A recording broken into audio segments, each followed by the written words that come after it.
Crime की दुनिया में बहुत सारे ऐसे केस पुलिस के सामने आते हैं जब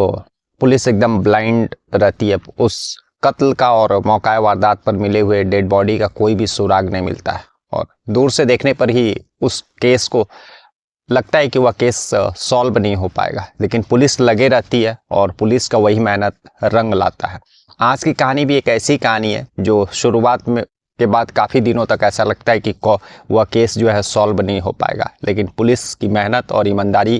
के कारण वह केस सॉल्व होता है और फिर जो कातिल रहते हैं वह सलाखों तक पहुंचते भी हैं। नमस्कार, मैं हरेंद्र और आज आप इस क्राइम स्टोरीज़ में ऐसे ही एक दिलचस्प और दर्दनाक कहानी सुन रहे हैं। दरअसल आज की कहानी जो है वह बिहार और उत्तर प्रदेश दोनों जगह से जुड़ी हुई है।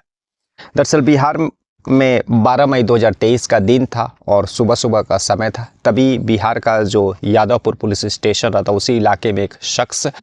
उस यादवपुर पुलिस स्टेशन को फ़ोन करता है और वहाँ एक गंडक नदी और गंडक नदी के किनारे एक गिरा हुआ बताता है। पुलिस को जब यह सूचना मिलती है, पुलिस के एक टीम जो है उस मौका वारदात के लिए रवाना होती है और पुलिस जब उस गंडक नदी के किनारे पहुंचती है, वहां पर लोगों का भीड़ था। उस डेड बॉडी को देखती है, निरीक्षण करती है तो पता चलता है कि वह जिस व्यक्ति का शव है, जिस लड़के का शव है, उसका मृत्यु हो चुका है और गले पर जो है कट के मार्क थे, निशान थे। खैर, पुलिस उस डेड बॉडी को अपने हिरासत में लेकर के, अपने कस्टडी में लेकर के पोस्टमार्टम के लिए भेजती है और उसके पहले पुलिस जो है फॉरेंसिक टीम को भी इत्तिलाह कर देती है। फॉरेंसिक टीम वहाँ पहुँचने के बाद सारा मौका वारदात पर उस डेड बॉडी का निरीक्षण करती है और भी सबूत वहाँ जुटाने का कोशिश करती है, लेकिन उस डेड बॉडी के ऊपर कोई भी, ना ही उस डेड बॉडी का ऊपर कोई कपड़े थे और ना ही उस डेड बॉडी से कोई ऐसा पहचान का चीज़ उस मरने वाले शख्स का पुलिस बरामद करती है जिससे उस मरने वाले शख्स का जो है पता लगाया जा सके। खैर, उस डेड बॉडी को पोस्टमार्टम के लिए भेजती है और फोरेंसिक की टीम भी वहाँ से सारा सबूत लेने के बाद जो है वापस लौट जाती है। लेकिन पुलिस जो है वहाँ पर जो आसपास के लोग रहते हैं, वहाँ पर जो जुटे रहते हैं उस डेड बॉडी को देखने के बाद, और उसी में से जिस शख्स ने पुलिस को इत्तला किया था वह भी सामने आता है और पुलिस उससे सारा चीज़ पूछताछ करती है कि यह शव किसका हो सकता है। बाकी वहाँ जो भीड़ लगी रहती है लोगों का, उन लोगों से भी पूछताछ करती है कि कोई अगर इस मरने वाले शख्स को जानता है तो जानकारी दे, लेकिन कोई भी ऐसा जानकारी नहीं मिल पाता है। पुलिस वापस लौट जाती है। पुलिस जब लोगों से जानकारी नहीं मिल पाती है तो अपना जांच का दायरा बढ़ाती है। उसी 12 मई का शाम तक जो जितने भी उस यादवपुर पुलिस स्टेशन के आसपास जितने भी और पुलिस स्टेशन थे उन सभी को इत्तला कर दिया जाता और सारा उस मरने वाले शख्स का जो डेड बॉडी रहता उसका फ़ोटो भेज दिया जाता है। उसका कद काठी का डिटेल पुलिस जो है साझा कर लेती है, लेकिन 13-14 तारीख तक भी पुलिस को कोई भी उस मरने वाले शख्स के बारे में जानकारी नहीं मिल पाता। और पुलिस के लिए सबसे ज़्यादा ज़रूरी था कि जब तक वह मरने वाले मकतूल का पता नहीं लगा लेती है तब तक उसके कत्ल के पीछे किसका हाथ है और आखिर कत्ल क्यों किया गया है और किन लोगों ने किया है, उन लोगों तक पहुंचना और उस कारणों का पता करना पुलिस के लिए एक बहुत ही बड़ा चैलेंज था। इसीलिए पुलिस पूरी तरह से उस मकतूल का एड्रेस और उसका नाम और पहचान पता करने का पीछे लग जाती है। खैर, धीरे धीरे यह जो केस जो है उस ज़िले के आला अधिकारियों के पास पहुंचता है, क्योंकि पुलिस स्टेशन के जो अधिकारी रहते हैं उन लोगों को भी अपने सीनियर को इन्फॉर्म करना रहता है कि केस में कितना प्रोग्रेस हुआ। और जब आला अधिकारियों के पास इस केस पर कोई भी प्रोग्रेस होते हुए नहीं दिखता है तो जो आला अधिकारी रहते हैं वो अपने जो नीचे के अधिकारी रहते हैं, इन्वेस्टिगेशन ऑफिसर इस केस के रहते हैं, उनको यही बताते हैं कि आप अपना जांच का दायरा बढ़ाइए और इस केस को जल्द से जल्द क्रैक करिए। पुलिस जो है अब पूरा बिहार में जितने भी पुलिस स्टेशन रहते हैं वह फ़ोटो और बाकी उस मरे हुए जो व्यक्ति रहता है, शव रहता है, उसका सादा कद काठी और जो चीज़ उन्होंने मौका वारदात पर उनको मिला था वह सारा चीज़ सारे बिहार के पुलिस स्टेशन से साझा करती है। लेकिन 2 दिन बीतने के बाद भी पुलिस को कोई भी ऐसा लापता या गुमशुदगी का रिपोर्ट किसी थाने में दर्ज हुए नहीं मिलता है। पुलिस भी हैरान परेशान कि आखिर जो मरने वाला शख्स है अगर वह गायब होगा तो ज़रूर उसके घर वालों को जो है पुलिस स्टेशन में गुमशुदगी या लापता का रिपोर्ट दर्ज कराना चाहिए था। अगर लापता और गुमशुदगी का रिपोर्ट दर्ज नहीं है तो जाहिर सी बात है कि जिस शख्स का जो कत्ल हुआ है उसका कत्ल करने वाले भी जो लोग हैं उनके अपने ही होंगे। खैर पुलिस जो है अपना जांच का दायरा और बढ़ाती और पूरी तरह से इस केस को सॉल्व करने में लग जाती है। धीरे धीरे पुलिस को ऐसा अंदेशा होता है कि क्यों ना बिहार के अलावा उत्तर प्रदेश में भी इस जो डेड बॉडी शव जो बरामद हुआ उसका डिटेल्स यूपी के पुलिस स्टेशनों को साझा किया जाए। अब पुलिस पूरे बिहार के अलावा उत्तर प्रदेश के जितने भी पुलिस स्टेशन या फिर जो बिहार से सटे हुए जो जिले रहते हैं, वो जो यूपी का बॉर्डर रहता है, वहाँ जितने भी गांव और उस तरह के जो पुलिस स्टेशन आते हैं, उन सारे पुलिस स्टेशनों से उस मरने वाले शख्स का जो है कद काठी और उसका फ़ोटो भेजती है कि ताकि अगर वहाँ किसी तरह का गुमशुदगी का रिपोर्ट दर्ज हो तो वह हम लोगों से साझा करे यादवपुर पुलिस स्टेशन से। और तभी जो है लगभग एक हफ्ते के बाद जो है पुलिस जब यूपी के बाकी और बिहार से सटे हुए जो इलाके रहते हैं उत्तर प्रदेश के, उन सारे पुलिस स्टेशनों को जब साझा करती है तो एक जो पुलिस स्टेशन रहता है संपूर्ण नगर थाना उत्तर प्रदेश का, वहाँ पर 12 मई को एक गुमशुदगी का रिपोर्ट दर्ज किया गया था। और उसका जिस शख्स का गुमशुदगी लापता का रिपोर्ट दर्ज किया गया था उसका कद काठी और जिस तरह का वह कपड़े पहन कर के घर से लापता हुआ था, गुमशुदा हुआ था, वो सारा चीज़ मैच हो जाता है। अब पुलिस जो है संपूर्ण नगर थाना जो है वह यादवपुर पुलिस को कांटेक्ट करती है और बताती है कि जो है ऐसा ही रिपोर्ट हम लोगों के पास भी जो है 12 तारीख को दर्ज किया गया है। अब पुलिस जो अभी तक एकदम ब्लाइंड बैठी हुई थी, कोई भी सुराग नहीं था, तो पुलिस के लिए यह संदेश जो है एक भूसे के ढेर में एक सुई मिलने के बराबर थी। अब पुलिस जो है उस संपूर्ण नगर पुलिस स्टेशन से कांटेक्ट करती और फिर जो है 12 तारीख को जिस परिवार वालों ने गुमशुदगी का रिपोर्ट दर्ज कराया था उनको इत्तला करती है और फिर जो है थाने बुलाती है। संपूर्ण नगर पुलिस स्टेशन आने के बाद जो है पुलिस यादवपुर पुलिस स्टेशन के द्वारा भेजा हुआ फ़ोटो और बाकी और चीज़ें जानकारी उस परिवार वालों को देती है। और जैसे ही परिवार वाले जो है वह फ़ोटो देखते हैं, वे लोग अपने बेटे के रूप में उसका पहचान करते हैं और बताते हैं कि दरअसल विशाल कुमार का ही यह जो है फ़ोटो है और मरने वाला, जिससे जाहिर हो जाता है पुलिस को कि मरने वाला शख्स जो है विशाल कुमार है, इन्हीं का बेटा है। अब पुलिस अपना तफ्तीश आगे बढ़ाती और सारा जानकारी प्राप्त करती है कि आखिर जो है वह कैसे गुमशुदा हुआ और उत्तर प्रदेश संपूर्ण नगर का रहने वाला शख्स आखिर बिहार कैसे आया और बिहार आया तो फिर इसका कत्ल किसने किया। ये सारा चीज़ जब पुलिस तफ्तीश करती है और इस तफ्तीश में ही पुलिस विशाल कुमार का जो है फ़ोन नंबर और सारा उसका कॉल डिटेल्स और कॉल लोकेशन पता करती है, ताकि जिससे जाहिर हो सके कि उसने बिहार कैसे आया है और बिहार में वह किसके कांटेक्ट में था। और जब पुलिस इन सारी चीज़ का जब तफ्तीश कर रही थी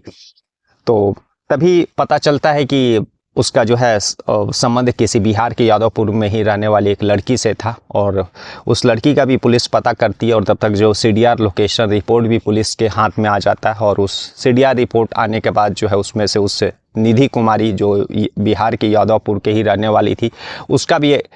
फ़ोन नंबर जो है विशाल कुमार के मोबाइल में उसके कॉल डिटेल्स में रिफ्लेक्ट होता है, जिससे सबसे ज़्यादा बातचीत होता था। अब पुलिस जो है उस निधि कुमारी के घर पहुंचती है और जब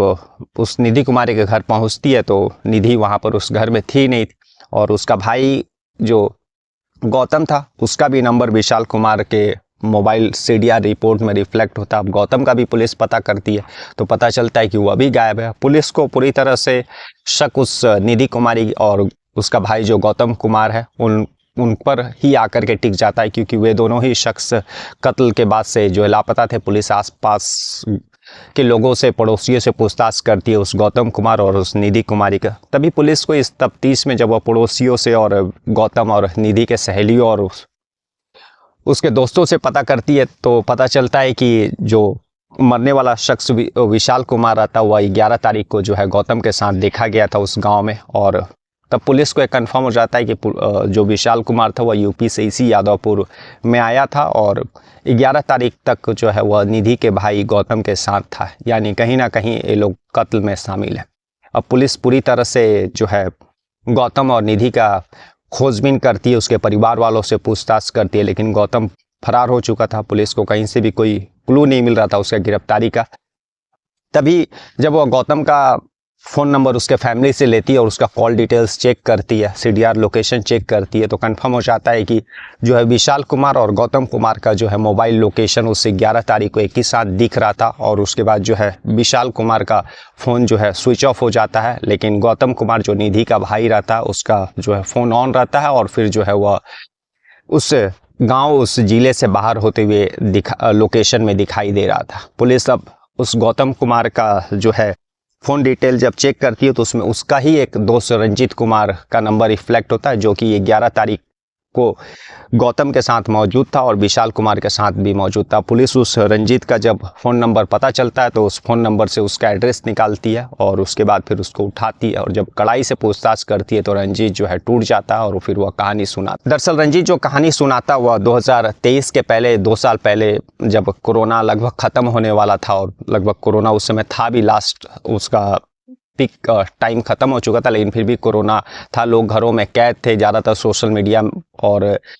यूट्यूब और फेसबुक में लोग व्यस्त रहते थे। तभी जो है गौतम की बहन निधि का जो है जान पहचान उस विशाल कुमार नाम का जो लड़का रहता उससे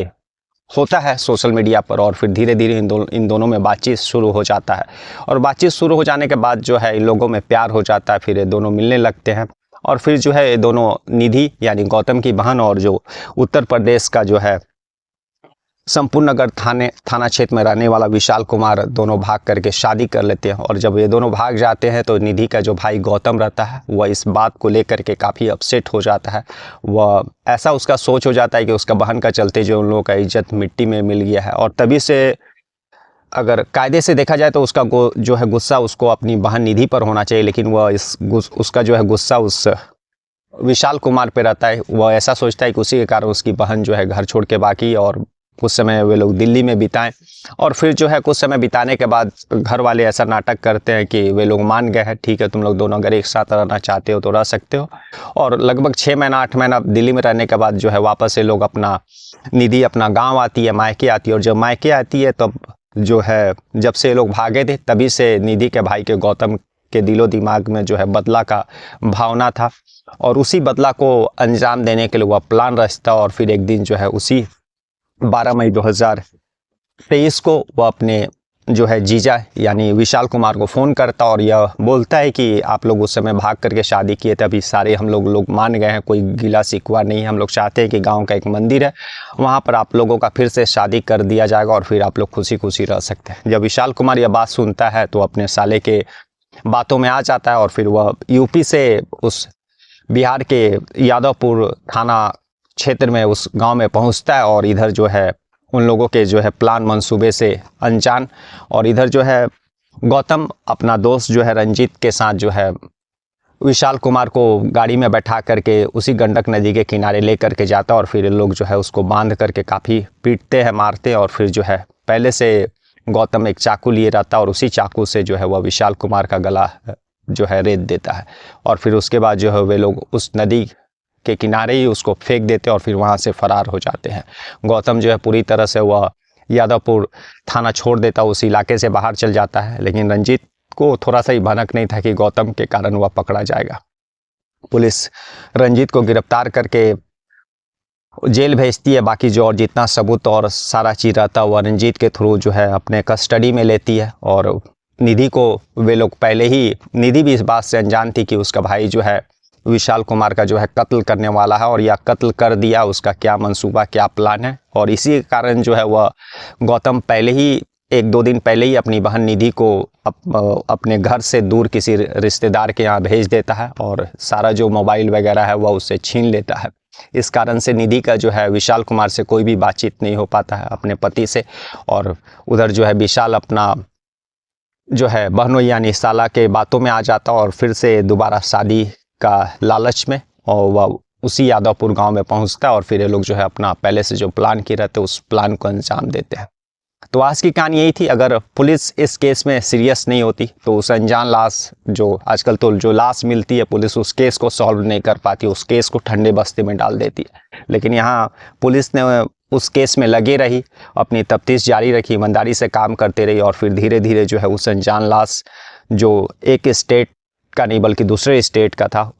पुलिस ने उस मकतूल का पता लगाया, उसका एड्रेस खोजा और फिर धीरे धीरे कातिलों तक पहुंची। और फिर बाद में काफ़ी दिनों के बाद जो है वह गौतम को भी पुलिस गिरफ्तार कर लेती है और उसके बाद जेल में भेज देती है। और उधर निधि को जो उन्होंने बंधक बना करके रखा था उसको भी रिलीज़ कराती है। कल हम लोग फिर ऐसी किसी कहानी के साथ मिलेंगे, तब तक के लिए नमस्कार, जय हिंद, जय भारत।